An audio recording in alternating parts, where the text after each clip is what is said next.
Welcome. Over the Top Podcast. It's your boy HD and the Over the Top Podcast crew. Hey guys, thank you again for tuning in and listening. I'm thankful for all the special thanks to all the radio listeners who would listen to us on the radio station a year ago. We're not there, but thank you for finding us on your other platforms via Spotify, iHeart, Amazon or YouTube or wherever you find your podcast. Check us out. Well, let's go ahead and jump into it, man. Let's introduce the crew. I'm gonna go backwards first. Playmaker G, what's going on, man? Hey, how y'all doing today? Good stuff. I also got Q in the house. Q, where you at? Yeah, I'm in the darkness. Yeah, that's kind of where I'm gonna be at for the time being. Well, you need to come to light so we can see your face. And I'm in the darkness. Come on now. Thank you. You're Jedi. I was slipping in the What's wrong with your face? You all right? What's wrong with y'all? I am chilling. Okay. There he is. There you go. RJ, what's the deal, man? Man, y'all got me singing that joint, the daggone war song. I was slipping in the darkness. Sir. And the lady on Over Top Podcast, Toya, what's the deal, sweetie? What up, though? y'all tripping tonight? Y'all tripping. Hey, man, we're trying to wake it up. As you know, we always try to reinvent ourselves and do things new. So let's see what we got on deck with the Ask Toya. Okay, dear Toya. First, I love the show, and I miss listening to you all on every week, but I understand, and I just wait to hear on Spotify. This video came across my timeline, and I wanted to know the guy's opinion about this type of woman. As a mother, this is what I pray my sons never meet. Again, love the show. Keep up the great work. Signed. Oh, it's not signed anybody. So he came home and he was like, babe, I lost my job. I'm like, all right, cool. So a month later, like it was time for the bills or whatever, and I'm like, the bills due, babe, or whatever. And he was like, okay, I'm not working. And I'm just in a month, like it's all kind of hustles. You could have been doing something or whatever. So I told him, I said, look, if I pay these bills, are you going to pay me the money back? This man had the nerve to tell me, why should I pay my wife back for paying our bills? I told this man from day one, my money is my money and his money is our money. Why should I spend my money paying the bills? Like, no, he should have paid me back. So that's when I decided, like, I can't be with this man no more. So I had text his homeboy. Like, we all cool. I text his homeboy or whatever. We went together. I met up with him. And we was chilling, we was drinking or whatever. And I started venting. I started getting emotional. One thing led to the next. I did not purposely mean to do what I did with his friend. But things happen. Like, y'all understand what I'm going through. So, his friend ended up giving me some money or whatever. And he was like, babe, look, don't worry about it. Handle whatever you got to handle. Like, his friend was every single thing I desire in a man. Like, everything I desire in a man. And, ain't nobody trying to hear my side. Ain't nobody trying to hear me out and what I went through. Like, that's not okay. That's not cool. You made a promise to me and you broke that promise. How am I wrong if I told him who I was and he didn't stick to what he agreed to? Like, that's not love. If you love me, you gonna pay them bills. You gonna do what you told me you was gonna do as a man. All boy is he get money. He get money. You know what I'm saying? Like, it's just too much. All these, like, everybody coming for me and stuff like that, and it's not okay. It's not okay. It's not. I'm going with you first. That's about around your age group, sir. I'm going with you. What's your thoughts on that video? My thought is, we, as a African American community, don't tell women like this that they're losers, and we need to. Because who told you that you could think this way and expect anybody to be on your side except like-minded losers like you? I love it. I Love want this everybody Bryce. to clip this part out and send this to her directly. Madam, you hold on a second. Turn the light on. Madam, you are a loser. The man you with also might be a loser because when you told him your money is your money and his money is your money, he was stupid. But you are worse. There is a special place, not in heaven for you. Not Oh, Not wow. only did you try to take that man money, then you cheat on with homeboy. Speaking of homeboy, you a loser too. Everyone involved needs Jesus, but no Not need more Jesus. so than pray the for him, woman who Queen. thought we will be on your side. Find Okay. God. Playmaker, your thoughts. I echo a lot of the same things that Q said. But I will put a little highlight on the man when a woman says to you, "Hey, my money is her money and his money is their money." That's a red flag, and he chose to move forward. So I mean, he's somewhat responsible for what he agreed to in the very beginning. Now it was a bad agreement, but if you sign, you sign. And I mean, if you buy lemon, you buy a lemon, and you can't get mad when you get lemonade. So I mean, I yeah, I agree. For the average person, that agreement doesn't make sense, but he went down that path. The homeboy, I mean, I can't imagine he's called that guy a friend when he sees your woman in a time of need. And for money too. I mean, Yeah. I mean, we call that prostitution, but Hmm. um, In some you know, states, it's, states you or know, something. Say it but again. Say it but again. I mean, it's I, I hate it for people who have to deal with these type of situations because they're just unreal, and from my perspective, these are just type of unreal type of situations. But that's my thoughts. RJ. Um, I think it's a symptom of a larger problem, man, related to transactional now. That circumstance was really rough to see, but I also think something kind of pricked me. A gentleman tried to propose to a woman and the ring he brought her wasn't big enough. And she just turned him down. What is it about the time that we're in, the time frame that we're in that um, true romantic love doesn't exist anymore? So it's pretty interesting. So I'm gonna take a different perspective, and that we know the stats.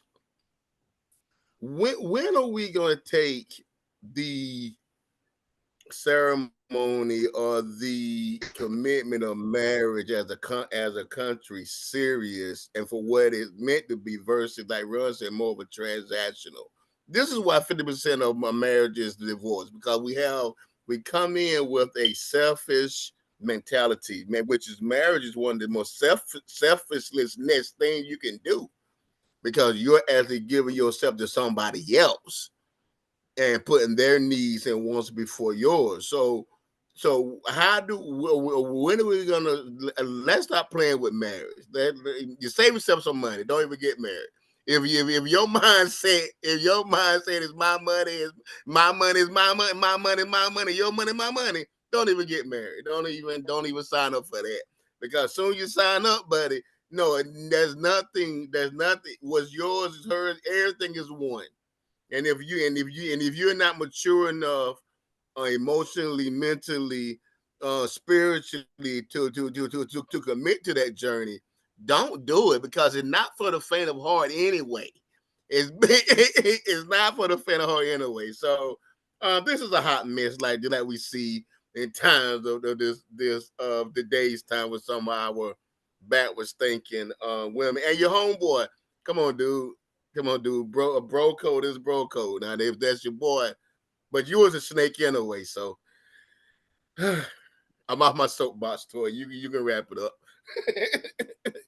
So the question asked what the fellas thought about it, but I'll give my opinion. So the audacity of her going on and trying to be the victim is a problem. There's red flags all over this woman that she was saying, y'all don't understand it from my point of view. There's a thing when you get married and you say yes. Now, in my first marriage, my money was my money and he paid the bills, but putting money away and making sure that if somebody loses their job, you have covered everything else to handle when the bottom falls out, because that's what you do as a couple.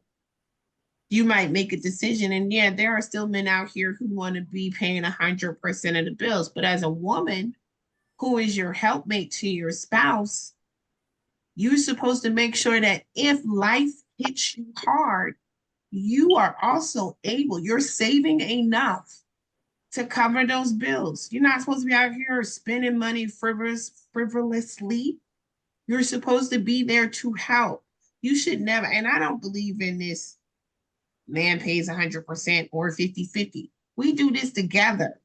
What you cover is what you cover. What I cover is what I cover. What we put in savings, we each put something in savings so that if either one of our bottoms falls out, here's the problem. A lot of young people ain't had their bottom fall out yet. This man lost his job. Y'all wasn't even married 2 months.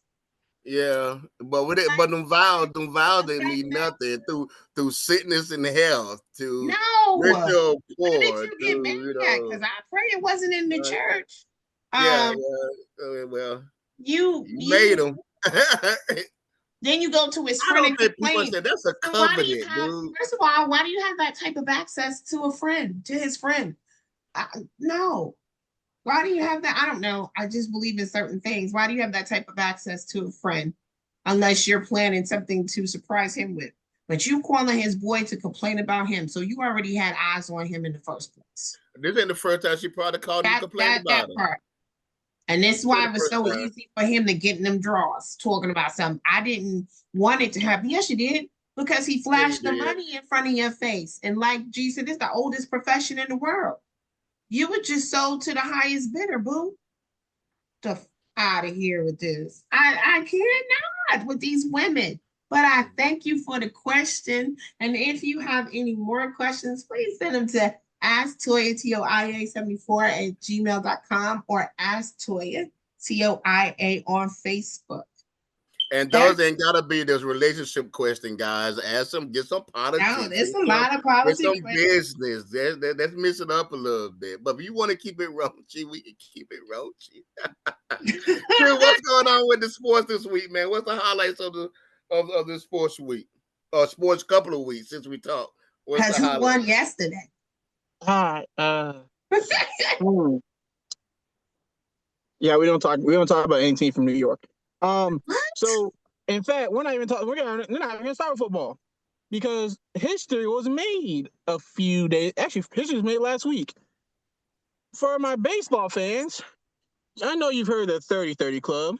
Yes. You've heard of 40-40 Club. Have you heard of 50-50 Club? No, you haven't, because it was just made last week and it only has one person in it, and that man is Shohei Ohtani. Now, a couple weeks ago, during one of these sports segments, I said Shohei Ohtani is making his case for the GOAT debate. Am I wrong or am I right? You're right. Well, there's no debate now. If he's the club, because mind you, and mind you, here's the best part. He's doing this essentially with one arm because he needs surgery on his throwing arm because, mind you, he's a pitcher.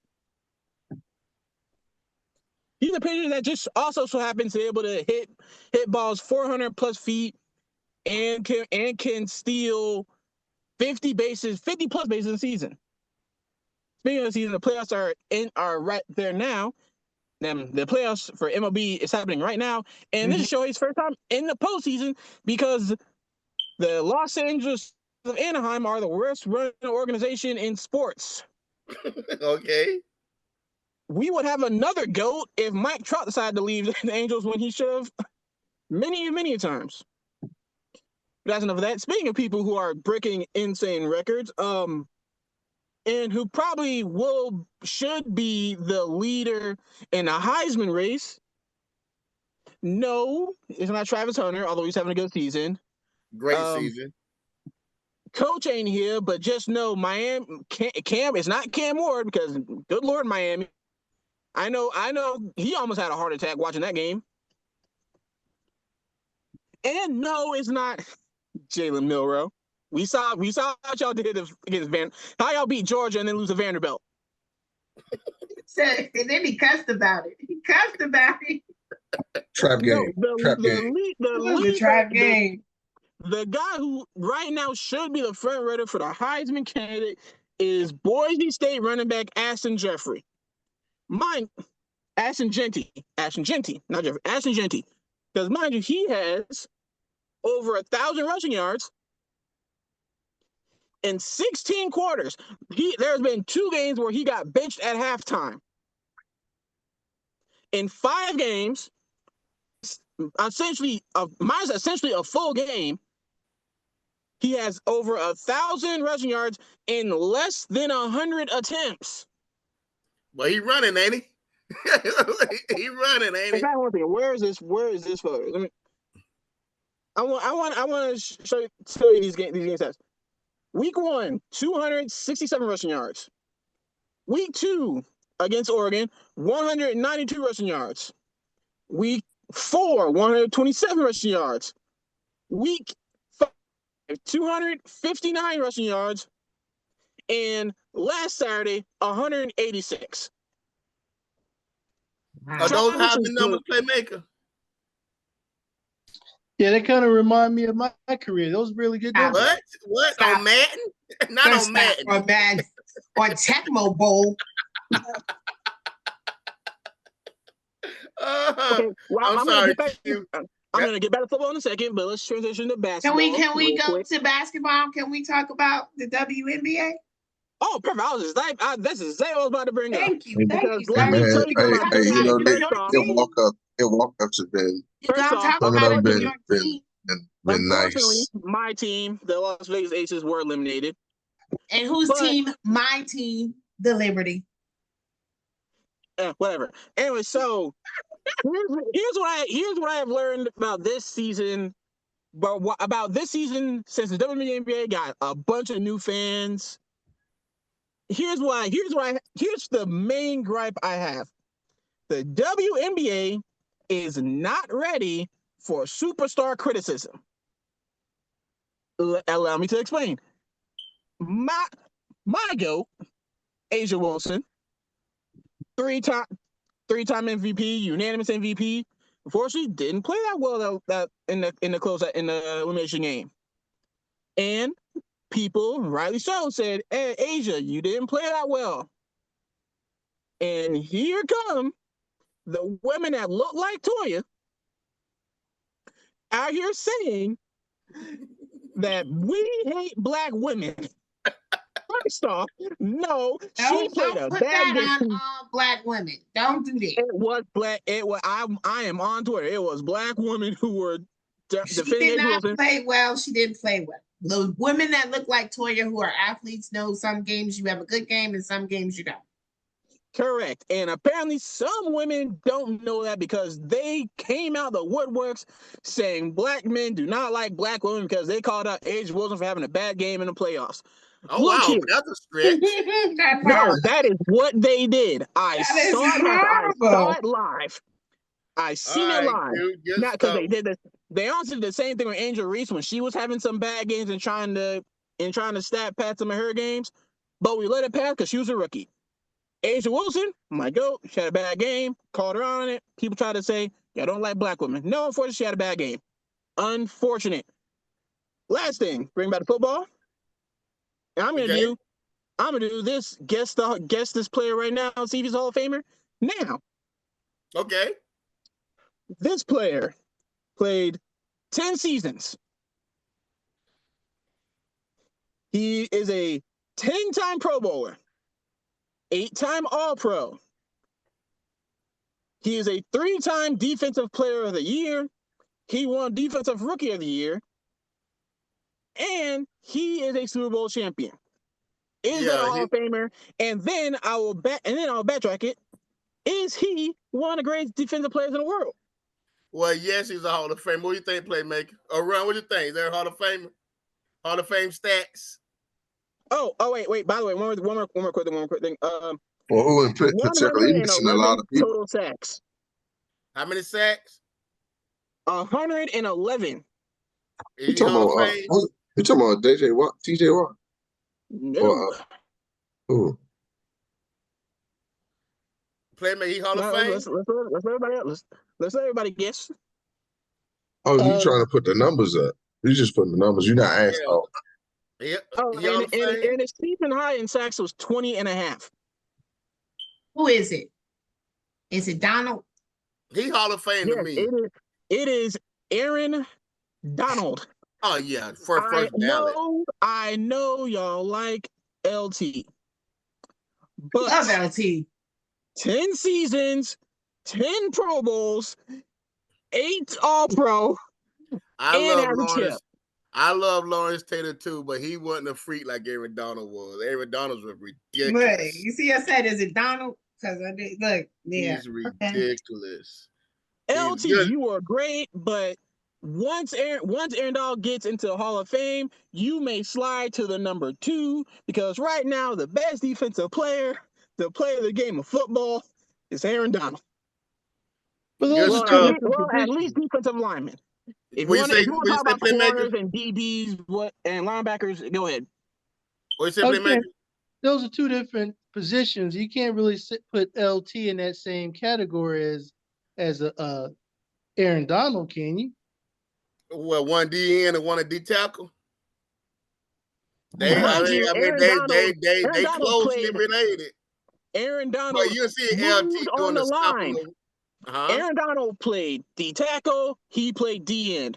Aaron Donald played wherever he felt like he wanted to play.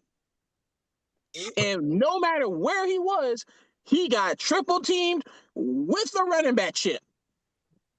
Good stuff, Q. Good stuff with the sports, man.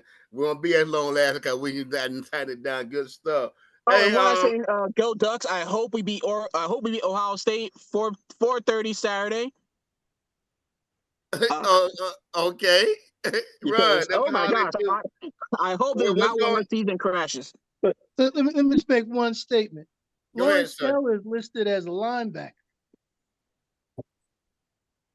All right, so congratulations, Aaron Donald. You now sit alone at the top as best defensive lineman.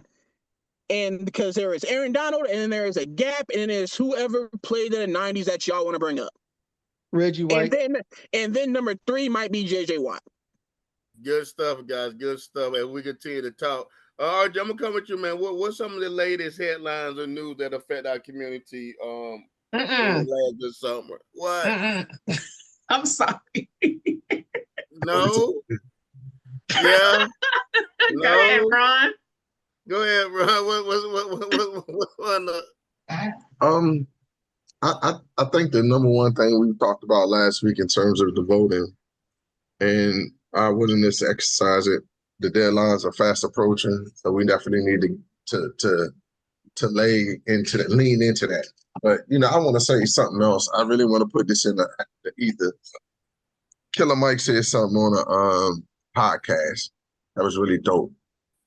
He said, "I'm not called to fix 100% of the problems, but I'm called to fix my part." He said, "If everybody do their part, a little bit of everything, then everything will get better." So, community, what is your part, and are you willing to do it? Good stuff. Good stuff. Toya, what's your response? I'm just doing a quick response to it. Then I'm gonna give a push. Do you think that we all even halfway doing our part, or do you think we even know to do our part? I mean, as a community, or do we miss the mark? I don't know. What's your thought? I'm gonna say this: like youth football, right? Most of the guys that tend to coach have a son out there. It's very rarely that you see guys that coach or volunteer their time don't have son, right? Now it's youth football, but we need to volunteer our times or support people in other ways um, to show that we have a sense of, we really don't have a sense of charity no more. We really used to goddamn take care of each other as a community. And I think if we can kind of get some of that those foundational principles back, we'll have better circumstances in our communities at large. Good stuff. Anybody want to comment on that? I agree. I agree. Good Retweet. stuff. Huh? Nothing. Well, All right. We'll well, keep it I'll pushing. comment since everybody passing. I mean, I think that's I remember in the church I went to a long time ago, they used to do assessments to kind of figure out where you could help out in the church and serve. And I think we don't have that type of tool that people can use in the community. I think some people want to get involved, but just don't know how. I think some people want to do their part, but don't know what their part may be. They don't understand how their skills could be utilized to kind of help in the community. And I think one thing I think sometimes is overlooked is that some people need a little bit of training or polish to kind of help in the community. I think you can't just run out and say, I'm a coach little league football if you don't know anything about football and have any idea how to deal with kids or any of those Wait a things. minute. Let me stop you, sir. You brand new to this game. There's a whole lot of cats out there that's coaching little league football. But And he was smell. And he was but smell no you, grad. you missed what I said. I said don't know football and don't know how to deal with kids. It's a Okay. combination of all those things. Football, you can learn some of the fun. You can watch YouTube. You can listen to the man down the street, grandpa, whatever. You can pick up some things, but you also need to have the right temperament and mindset I when definitely doing agree with certain that. things. I So, definitely agree with that. Uh, I encourage all fathers if you can go out there and coach the kids little league at least 1 or 2 times, please do it. Please do it. and if Good that's stuff. not your call, then bring the snacks. And if you But can't bring the hey, snacks, then you better just cheer. Yeah, I know.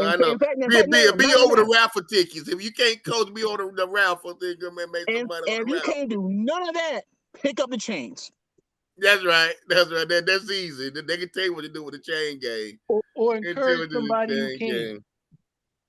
But it's also a lot of organizations out there, guys, that you can probably join to kind of get you active in the community and get you going. But I think involvement in the community is definitely key. Playmaker, we got elections going on, man. What's going on the politics front?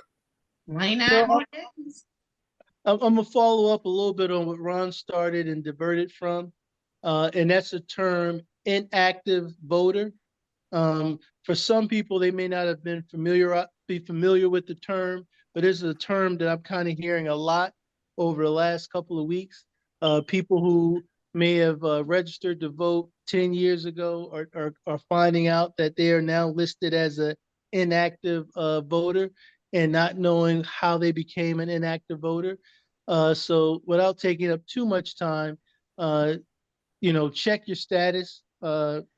Just take a few minutes, figure out where to go, check your status, and make sure that you're an active voter. We're seeing a lot of states Especially basically North are Carolina.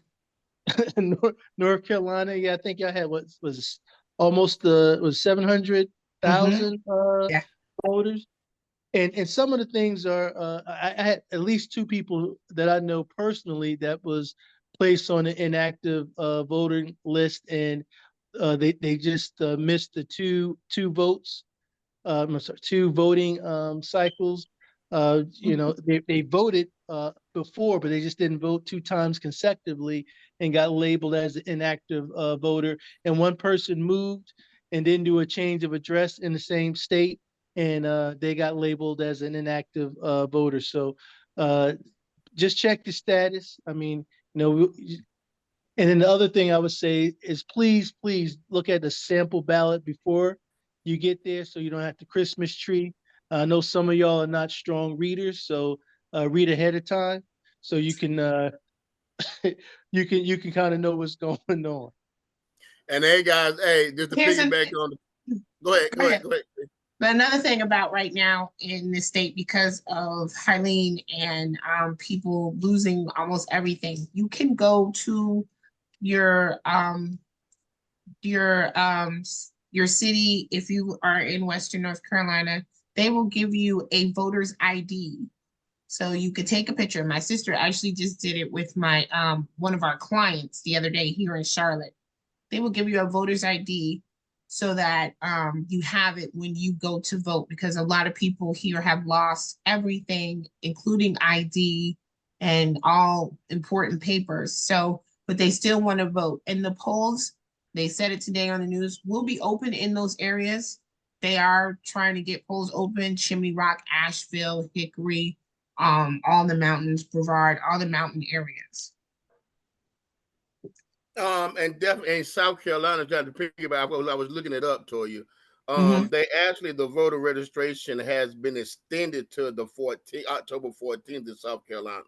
So a Okay. lot of times, even with the storms, and I don't know about other stuff, I just kind of jotted down North Carolina right quick just to see has it was an extension. But yeah, so the voter registration deadline has been extended to October the 12th. So I mean, by the time you guys hear this, hopefully we had this on the air by the end of the week. But hey, it's crunch time, dudes. It's 30 days out.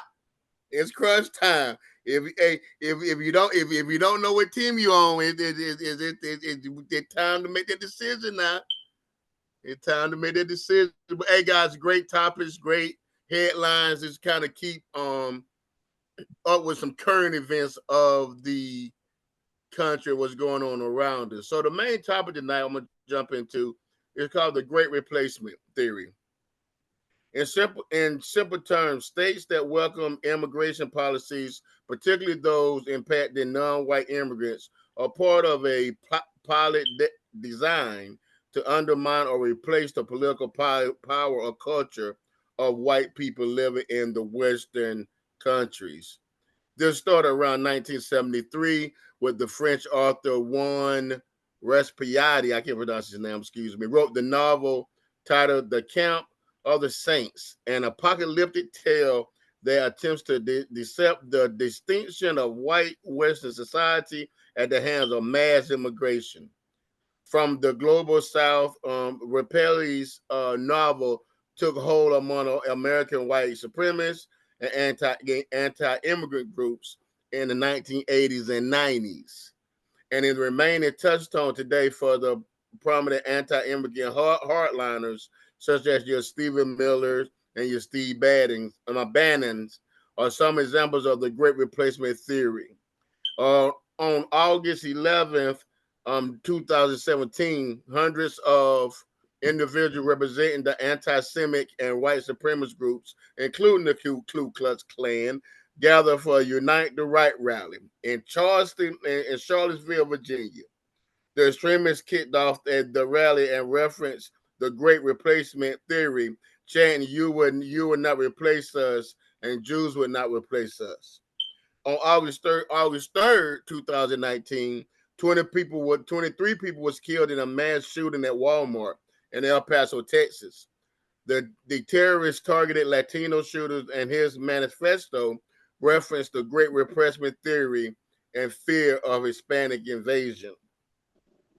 Texas manifesto also included Christchurch shooter as inspiration.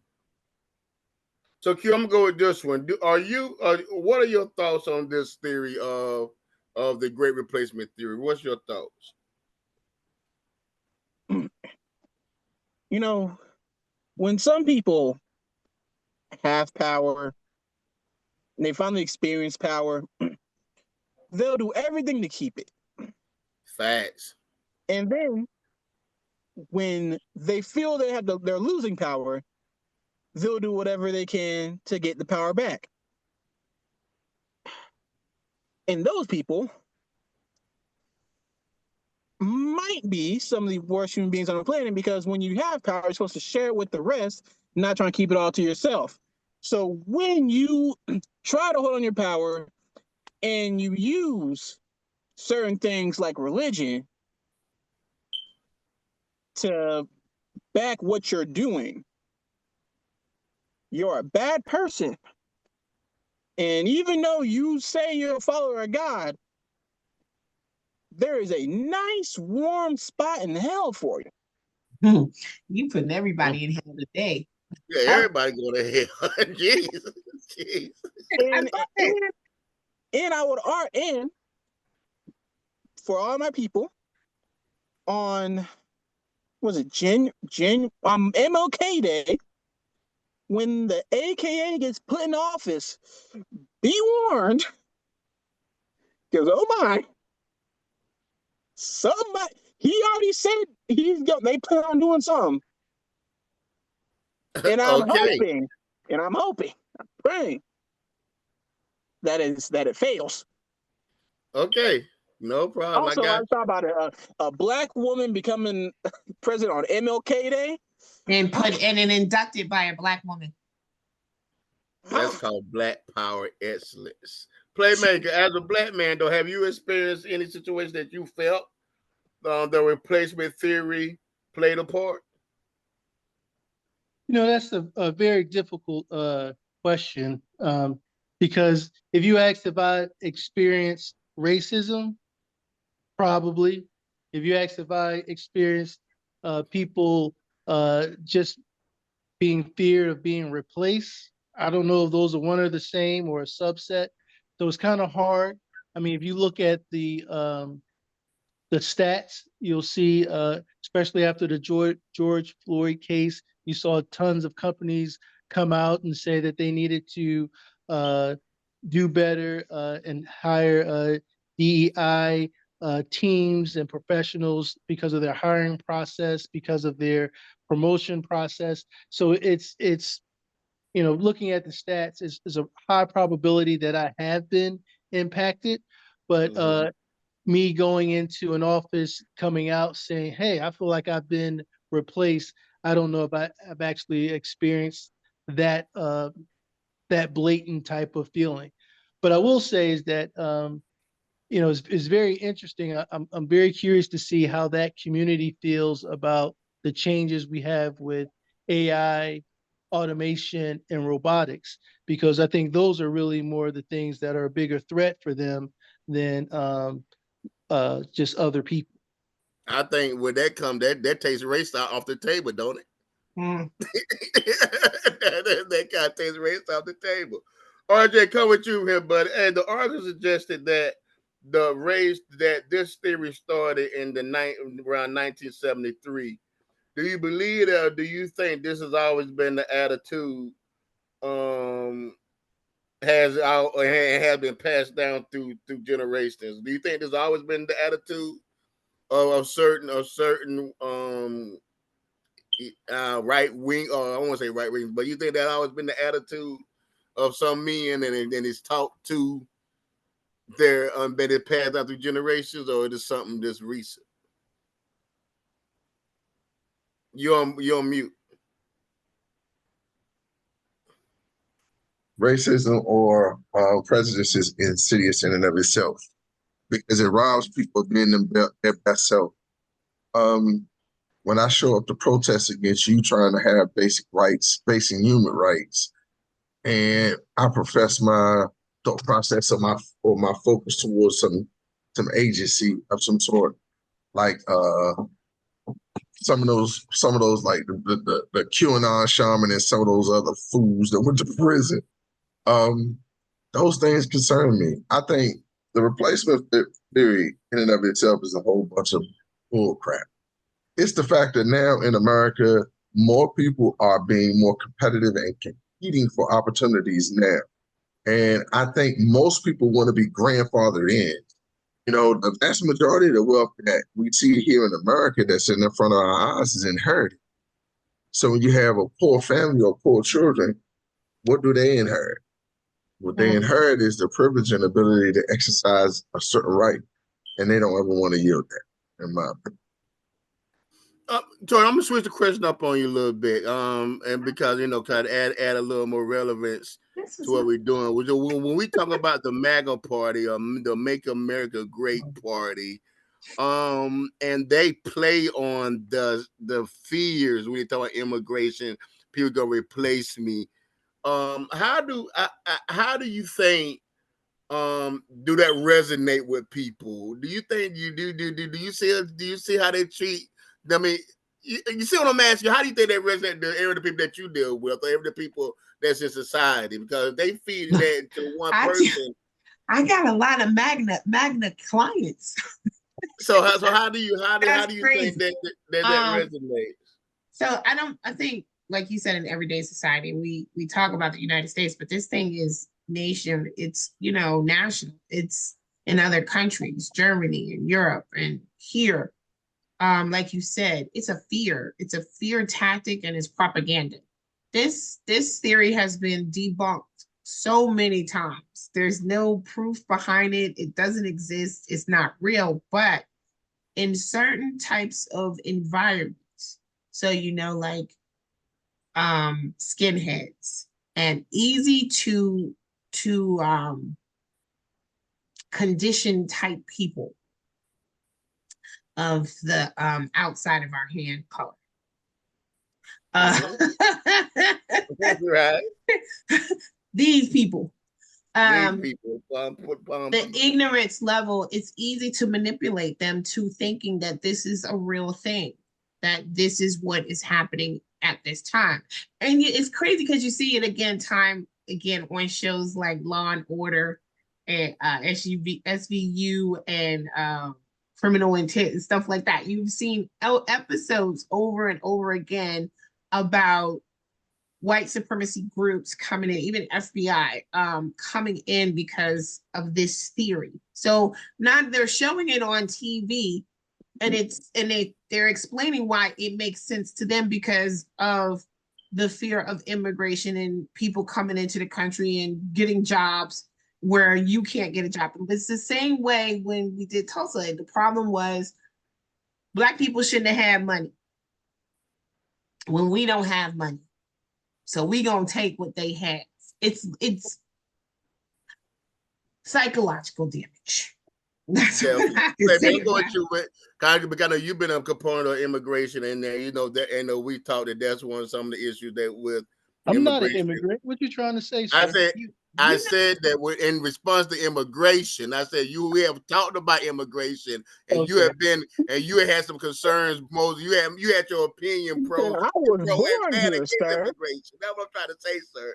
that How do you think the Great Replacement theory plays a role in immigration, or how we view immigration, especially in this heightened election cycle? You know, it's funny because I think some people look at immigrants as being illegal immigrants as being low skilled workers, but some of these people are trying to escape whatever they're trying to escape, and they're highly qualified professionals. So yes, I do think that some of them are doctors. They may not be licensed by a U.S. accredited school or something like that, but they have gone to school. They have been educated. They do have skills. They're not looking just to cut grass and do construction work. There's a very skilled workforce that like what Ron said, people don't want to compete. Why would I want to compete for a high paying job when I can just have it given to me? So I think the threat is I hate to use the word threat. I think what they are feeling is somewhat real. I mean, we are in a time where competition and diversity is a positive thing, whereas before years ago it was you know uh, it was thought that we could not compete in those places and spaces. Uh, it's we're living in a time now where if you're black or if you're an immigrant, you don't have to live in the ghetto. You can live anywhere you want, and they get concerned when they see that U-Haul pull in and there's a different nationality or different ethnic group or whatever moving next to them and going to school with their children. So I feel sorry for them because it's not going to stop. And you know, they're forced to compete now. They're just forced to compete. Good stuff. Good stuff. Hey, we're gonna wrap it up. I'm gonna do the round table, and I'm gonna start with you, Q, and you guys can kind of filter around Q. We go to Ron, then we go Toya, and we play make you last before we do the final thoughts. How do you think that this idea has affected how we live and how we progress as a society? Let's start with you with that, Q. Do I think people are affected by it, or do I think we're repeating the same cycle? Well, only affected by it doesn't stunt your progress or your growth. Do you think the idea that people may feel that way has an effect on our society? What's your thoughts? There are still lights out cities. Sundown city. A man That's a sundown city. Sundown So city. it's lights out. Those are correct. A man just got hung in North Carolina a month ago. That's still being proved to see if he hung himself because he was saw walking into the Walmart and buying the rope. But Henderson is a sundown city. My point still stands. It is. I ain't know that. RJ, I ain't know that either. RJ, you have to say allegedly for something. Right. Fine. He allegedly got beat up by some men dressed as ghosts a month before Halloween. Lord. Yeah, I guess that's your question, huh? RJ, your thoughts. Reframe the questions real quick. So when we talk about the great replacement theory, has it having an effect on, I guess, the mentality of who you deal in jobs? Has it having an effect on our progress in society? Do you think it has an effect on it? It's crazy, man, because I look at it from the perspective of like what our parents dealt with and what we deal with and what our children are looking at. My father, who was a skilled laborer, he does heating and air conditioning, learned how to do it in the local in Washington, D.C.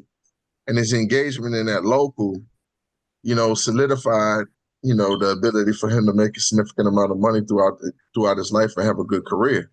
However, he was one of the few Black folks that made it through. And so as he started to make it through, more and more Black folks started to come in. Now they have women that are steam fillers. They have all different types of guys from Africa, guys from all different types of nationalities. I say this to say the marketplace is more diverse than ever before in terms of employment. So what we're going to get in terms of the product is going to be good. Diversity, in all true honesty, man, John Hope Bryan said that. He said, man, if you look at I think it's the 5 or 6 most productive economies, they're the most diverse cultures throughout the Americas. He said Atlanta. He talked about California. I think he said Atlanta, California, DC, and I think he talked about, I don't know if he included Charlotte, but he included a lot of metro places. Houston. He said all those things have one thing in common: diversity. And when you have a group of people pulling together or trying to live in a functional manner, you're going to find excellence and you're going to find greatness. And so one of the things that I love this speaker, man, his name is Eddie Gard. Comes on MSNBC, and he's so eloquent, but at the same time so poignant when he speaks to the things that are addressing our community. The major point I want to leave you with, he always says that we must understand that America in and of itself is that great experiment. And Trump has pushed this experiment to the brink, not once, but twice. We need to be prepared for this next election, I would hope that we can build a coalition and have people come together and learn how to work together in the midst of this, because we're stronger together than we are apart. However, we must understand that there are always going to be people that operate out of fear and scarcity and not hope and love. Good stuff. Good stuff. Toya, same question. So do I believe that the theory has affected how we live? So this theory creates a lot of violence. Yes. A lot of violence has been created because people think like this. So yeah, it affects how we live. I'm gonna tell you how it affects me personally, because Walmarts and schools and clubs and things like this are being shot up left and right because of theories like this. I don't like being in public places anymore. I don't like going out and being around a whole lot of people. I literally hate going to Walmart. Like, if I have to go, I'll go. And it's not that my anxiety level gets really high, because it's always crowded, no matter what time of day you go. It's always crowded. But Walmart is a dismal place. It just feels like you're going to die there. Okay. I don't know. Okay. I don't know if y'all notice this. When you walk in Walmart, it is literally dark and damp. That's how it feels. But when you walk in Target, Target is bright and colorful, and you buy shit you don't need when you go to Target. Both If I of go them to Walmart, I get what I'm literally going in there for, and I get out. I don't want to be there for a long You period of call time. Walmart in the ghetto and You know, Starbucks Target the suburbs? No, I'm not, because I don't live in the ghetto, and there's a Walmart right up the street, and it's a nice Walmart. It's two within my vicinity, and they're nice Walmarts. But I just the lighting and the people, and it's too crowded. I'm gonna tell you That's something. the hood, madam. What you basically just spoke to is a lot of what the problem is. The deeper problem, and what we're talking about, replacement theory, is programming. A lot of us are programmed by the things that come into our household, whether it be music, whether it be television, whether it be certain things that we listen to that keep us in echo chambers. And the reality of it is that the majority of us don't have people around us that have dissenting thoughts. A lot of people struggle with that. Most people don't have nobody to tell them. Sometimes you need somebody to say, you check the hell up. Or, dog, you tripping. And so, with that being said, I think that needs to be at the core of it. It's like you said, you go into Target, that's marketing. It is marketing. It is when it's so bright and red. When you and go Walmart is dim and dismal. But you know what? You need that But for me, it's more. And you know the psyche behind Sam Walton. That was a bad mofo. But he said, you know what he said, Toya? He said, I wanted to widen the lanes so that people have more access. I made the parts bigger so they would put more items in them. He said he stacked the shelves up. He studied all of this stuff. That's how they study human behavior. That's why they're able to program these dudes to do the stuff that they doing. It's programming. You understand what I'm saying? If Trump says I could go on a daggone New York street and shoot somebody in the head and they would never convict. But he said that he shouldn't have never been considered to be a presidential candidate. He was out of his goddamn dang mind. However, you know what? When he spoke the truth. And you know what's really scary about it? Most of his staffers tried to check him last time. Ain't nobody trying to check. Who gonna check me, boo? Nah. That's Trump right now. They get Playmaker in here. I know he been waiting. He done cut his mouth out, muted everything. Then that Playmaker. Well, I guess to the question, I see it from both ends. I think when you look at corporate America and the stock market is all about the money. So I think they are less looking at being replaced more than how much money they can make, and they're seeing that diversity is the money maker.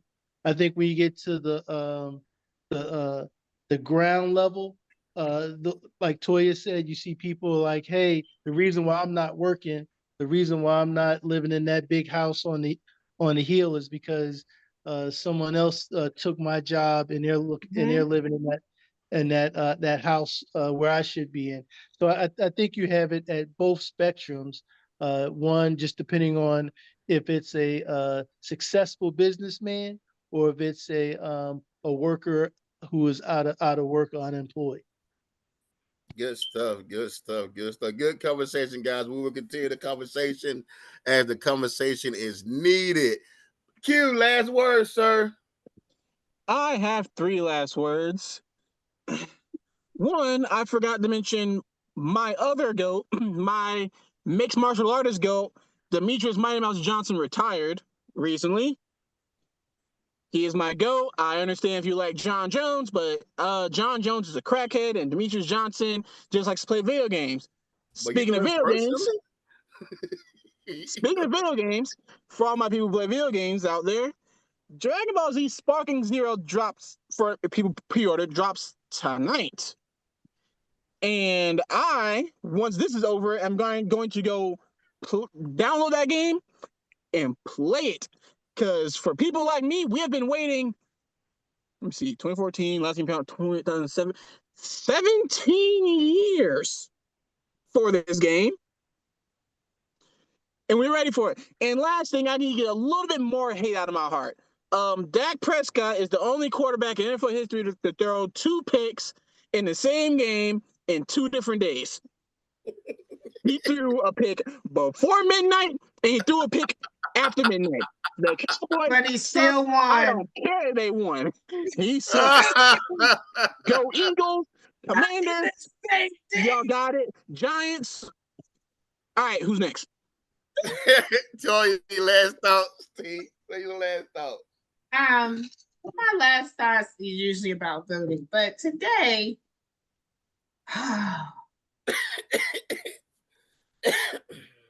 what isn't yours is not yours, and you don't have the right to speak on something if it's not yours in the first place. Mind the business that pays you. Oh wow, that was And personal. stay out of grown folks stuff. Oh, oh, That's my okay. life. Oh my. Very poignant. Very poignant. Let's go, RJ. Last thoughts, man.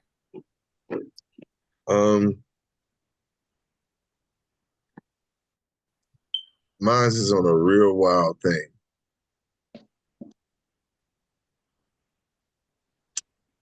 I was thinking about what Charlamagne said about Michael Jackson owning a large the music business and owning the Beatles catalog.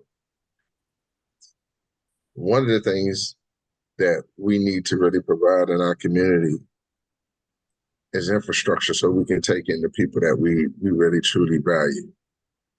Even though Michael's money was Michael's, the ability and the influence and the impact that it could have had on all of our communities would have been great to see. So with that being said, is when leaders, and I'm not saying that necessarily just Michael, when leaders are sin, my prayer is that people surround them and hold them up and buoy them so that we can get to a space where we can get up out of this. That's Good point. The playmaker. So mine is a reminder. October is Cyber Security Awareness Month, and the theme for this year is it secure your world.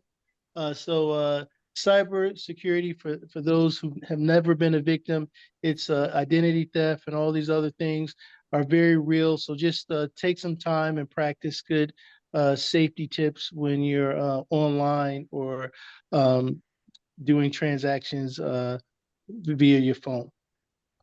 Good stuff, guys. Good stuff. My last thoughts, man. I know we go through stuff in life, and I know we catch hell at work and catch hell at home and catch hell in school. And sometimes we want to shy away from that. and going our little corner and hide because we don't think is overwhelming.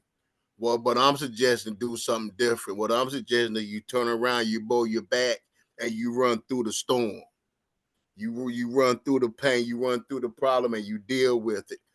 The quote of the night is just like this: if I'm gonna walk through hell, I'm gonna walk through that sun again like I own the place. Hey guys, thank you for everything. Thank you for listening to us. And like always, may your next move be the game changer. Peace.